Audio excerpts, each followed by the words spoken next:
बाबा कार्तिक उरांव का आज जयंती है और इस मौके पर केंद्रीय सरना समिति अजय तिर्की के द्वारा जो है सो उनको माल्यार्पण कर उनको श्रद्धांजलि अर्पित किया गया। साथ ही साथ एक रेजुलेशन पास किया गया कि जो लोग कुर्मी समाज के लोग जो है जो एसटी में शामिल होने की मांग कर रहे उसको हम लोग नहीं होने देंगे और सभी आदिवासी संगठनों को एक साथ आने का आह्वान भी किया। मौके पर क्या कुछ कहा, आइए आपको सुनाते हैं। क्योंकि बाबा कार्तिक उरांव का जयंती है, जयंती के शुभ सर्वप्रथम झारखंड वासियों को ढेर सारी शुभकामनाएं बधाई देते हैं। साथ ही साथ ये कहना चाहते हैं जो बाबा कार्तिक उरांव का जो योगदान है उस योगदान को हम लोग कभी भूल नहीं सकते हैं।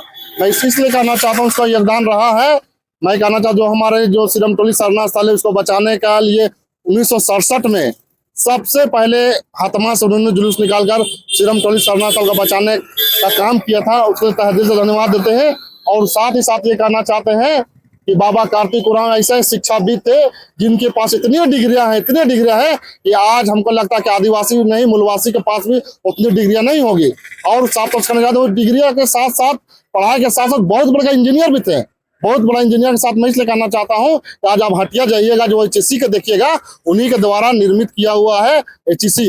और कांके जब जाइएगा तो कांके में जितना वेटनरी देखिएगा उन्हीं के द्वारा निर्मित किया हुआ है। और मैं कहना चाहता हूँ बाबा कार्तिक उरांव के द्वारा। तो मैं साथ से कहना चाहता हूँ खास की युवा पीढ़ी को या बाबा कार्तिक उरांव के सपना को साकार कीजिए। और लोग तमाम संगठन के लोग उसके सपना को साकार करेंगे। और साथ से ये कहना चाहते हैं उनके पद चिन्हों पर चलकर उनके सपना को साकार करना है। जिस तरह से अभी का माहौल है और कुर्मी समाज के द्वारा जिस तरह से एसटी में घुसने का प्रयास किया जा रहा है, कैसे देखते हैं उनके विजन को और जिस तरह से उन्होंने एक समाज को एकजुट करने का जो प्रयास किया था उस समय, आज कहाँ पे खड़ा है? तो देखिए बाबा कार्तिक उरांव का बहुत बढ़िया प्रयास रहा था।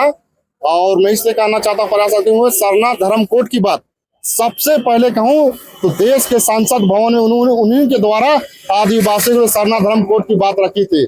और आज हम लोग अभी तक सरना धर्म कोड की मांग करते हैं। और जब तक उनके सरना धर्म कोड हमें नहीं मिलता तब तक हम लोग मांग करते रहेंगे, आंदोलन करते रहेंगे। और जहां तक बात रही कुर्मी महतो के द्वारा जिस तरह से उन्होंने आदिवासी दर्जा मांग करके आदिवासी को हक अधिकार छीनने का प्रयास कर रहे हैं उसको लेकर के भी हम लोग हमेशा विरोध और प्रदर्शन करते रहेंगे जब तक उनका मांग खारिज नहीं कर दिया जाता है।